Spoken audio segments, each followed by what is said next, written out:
Bismillah. Assalamualaikum warahmatullahi wabarakatuh. Salam jumpa kembali di channel kami. Bukan hantu, bukan setan. Saya mau menceritakan kembali cerita saya sewaktu kecil. Saat itu saya kelas 3 SD, sekitar tahun 1980. Itu kejadiannya saya alamin sendiri sama ibu saya. Dan kejadiannya di rumah nenek saya ya. Rumah nenek saya itu dekat sekali dengan jembatan penyeberangan kereta ya. Jadi jembatan kereta itu jaraknya sekitar 100 meter lah dari rumah. Jadi sangat dekat sekali. Jadi kalau malam itu kalau belum terbiasa ya akan kaget kalau tidur dan akan terbangun, karena kalau malam kan sepi ya, jadi suara kereta itu sangat dekat sekali gitu, seakan-akan mau ditabrak kereta ya. Tapi kalau saya dan orang-orang sekitar yang sudah biasa ya tidur ya biasa aja gitu. Nah, ini kejadiannya dialami saya dan ibu saya. Saat itu kami sedang tidur di rumah nenek yang dekat jembatan kereta ya. Nah, jembatan kereta ini hampir berapa bulan sekali itu ada korban. Jadi zaman dulu itu kan kereta orang-orang sampai naik di atas atau di atapnya kereta ya. Duduk di atap kereta. Nah, itu pada tahun segitu ya masih ramai gitu kan. Masih musimnya duduk di atas kereta karena masih bebas dan penumpang sangat banyak, apalagi saat lebaran ya. Jadi kebanyakan tuh saat mau orang pada mudik saat lebaran tuh banyakan orang pada duduk di atas. Nah, itu biasa mereka kalau kan nggak tahu, jadi kalaupun tahu mereka tuh suka telat menunduknya dan itu jadi korban gitu. Jadi kena jembatan besi kereta ya otomatis hancur ya orangnya ya. Itu kalau saat siang mungkin masih kita bisa bantu mengumpulkan jenazah yang berserakan kemana-mana ya. Jadi biasa kepalanya pecah, otaknya ada di mana gitu. Jadi kita biasa orang masyarakat sekitar mencari dan mengumpulkan isi kepala biasanya. Biasa itu kakak sepupu saya tuh yang yang asalnya dari Bandung. Jadi mereka banyak masyarakat sekitar tuh biasanya geli atau ketakutan atau nggak tega lah untuk memungutin isi kepala ya, mungkin otak atau apa gitu yang hancur, yang berantakan. Jadi itu biasa dikumpulin nanti kita nanti kita bawa bareng ke mayatnya gitu. Nah, biasanya itu kalau siang atau sore kejadian itu, malamnya tuh kita, karena 100 meter itu dari jembatan tuh deket sekali ya, apalagi kalau malam itu suaranya walaupun bisik-bisik aja jadi keras ya. Jadi biasanya malam pertama tuh kedengeran ya suara tangisan mayat yang tadi kena ketabrak jembatan saat naik kereta itu gitu. Jadi kita udah terbiasa dari kecil saya udah terbiasa hidup di lingkungan yang sangat misterius dan sangat angker dan mencekam gitu. Nah, karena di jembatan tuh selalu hampir berapa bulan sekali, jadi selalu ada gitu korban-korbannya. Tapi ya setelah mungkin di atas tahun 90-an baru jembatannya ditinggiin ya. Jadi itu bisa mengurangi resiko jatuh korban lagi.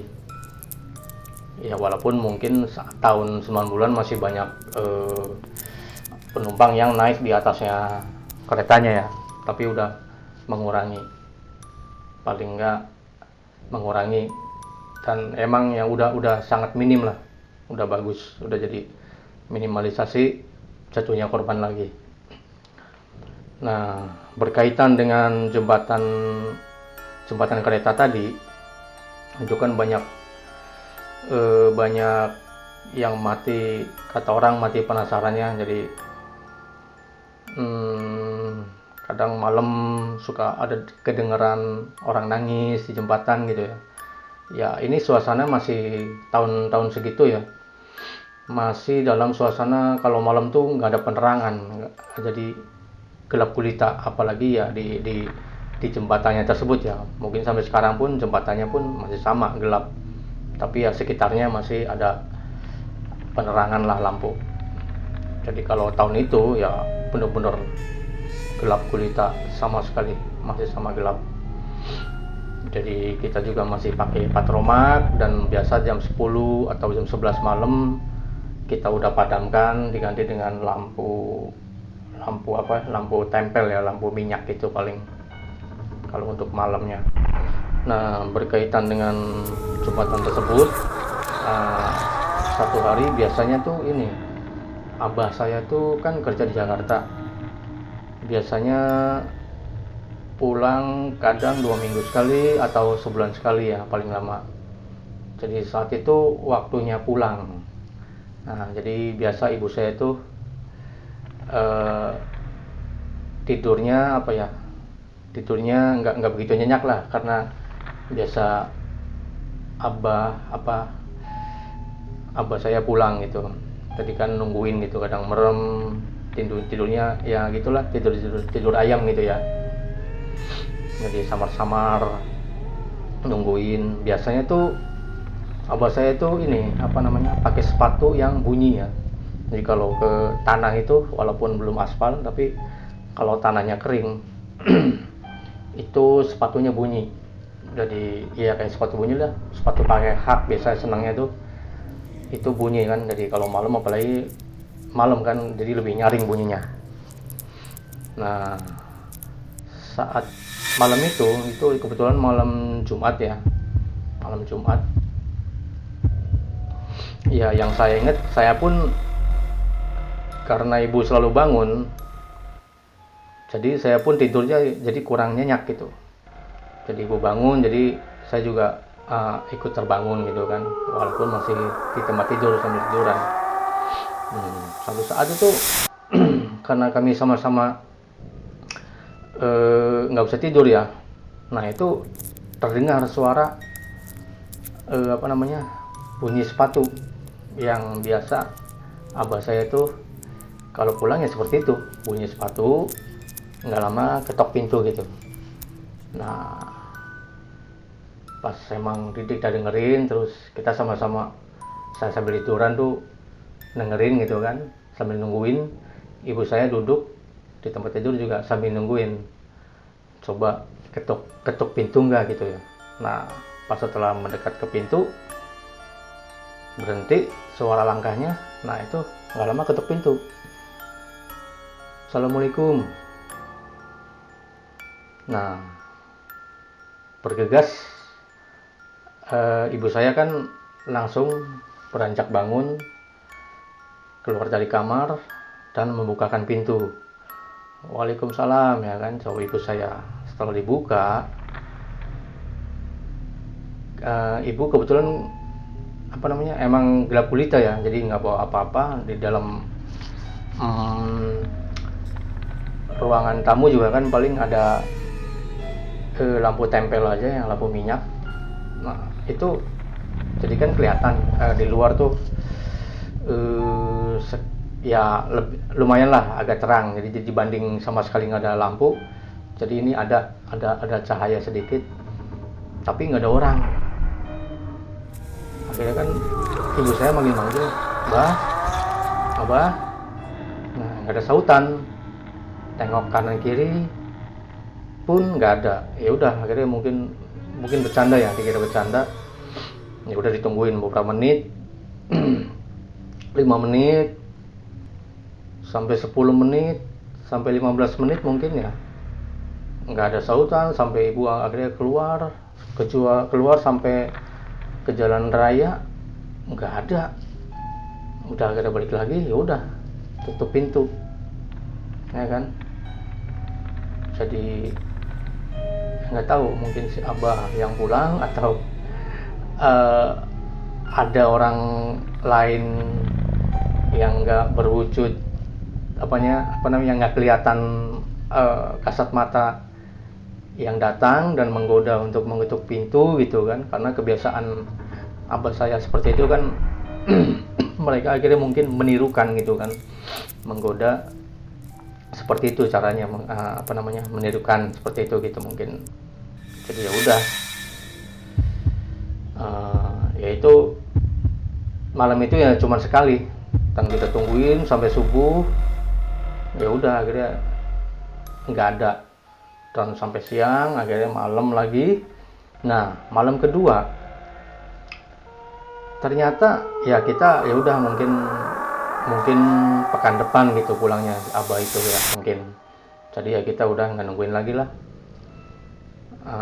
Akhirnya malam kedua itu kita menjelang malam lagi, jadi kita tidur pules. Kita lagi tidur ya sekitar jam 2 jam 3-an itu ternyata datang lagi suara ketok pintunya ya.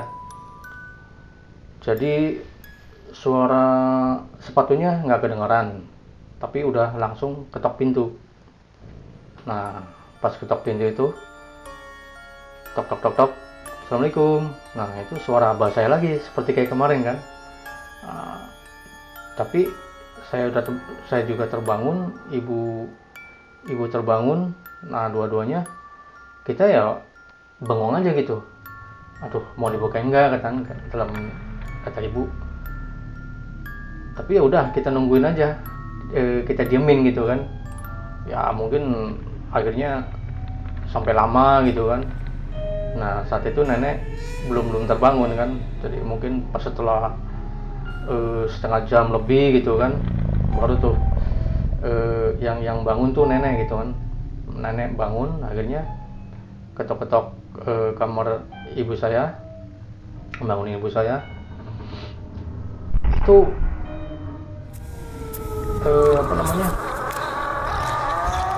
abahnya datang kok nggak dibukain pintu, kata nenek saya kan. Iya mak, kemarin ketok-ketok "Assalamualaikum", pas dibukain pintu nggak ada orangnya. Nah takutnya kayak kemarin lagi kejadiannya kan, kayak gitu kata ibu saya gitu kan. "Masa sih," kata dia, "ini mah bener kali." Kan gitu kata nenek saya. Akhirnya nenek bukain, dan ternyata kita kaget semua, ternyata bener abah yang datang kan. Sampai abah kesel kan, ngomel-ngomel, "Ramo, kenapa sih nggak dibukain?" katanya. Nah akhirnya ya udah kita masuk, duduk bareng di ruang depan ya kan. Akhirnya kita ceritain kan, ibu saya ceritain bahwasanya kemarin abah datang, kita dengar suara sepatunya dan ketok pintu, memberi salam. Nyatanya pas ibu saya bukain, nggak ada orangnya. Ditungguin sampai 15 menit lebih, sampai keluar ke jalan. Kirain abah bercanda ya kan, ngumpet atau ngodain. Ternyata benar-benar nggak ada. Kita tungguin sampai siang, nggak ada yang nongol kan katanya. Nah ini tiba-tiba malam ketok-ketok lagi ya kita nggak berani bukain, takutnya kayak kemarin lagi kejadiannya. Nah pas dengar begitu ya abah ketawa ya, maksudnya ya akhirnya jadi cerita lucu gitu kan, walaupun menakutkan atau menyeramkan atau apa ya, karena digodain makhluk yang nggak bisa kita lihat. Ya udah akhirnya kita tertawa bareng, ya udahlah. Jadi yang kemarin siapa ya wallahu a'lam, ternyata ya bukan abah ya emang malam ini yang datangnya gitu kan. Jadi kemarin siapa ya wallahu a'lam bishawab, kita nggak tahu dan nggak ada yang tahu, kita cuman bisa dengar suaranya, dia bisa ngoda kita nggak bisa ngeliat dia, itu aja. Sekian dulu cerita yang kedua dari saya. Insya Allah nanti kita sambung lagi ke cerita-cerita berikutnya. Terima kasih atas perhatiannya. Assalamualaikum warahmatullahi wabarakatuh.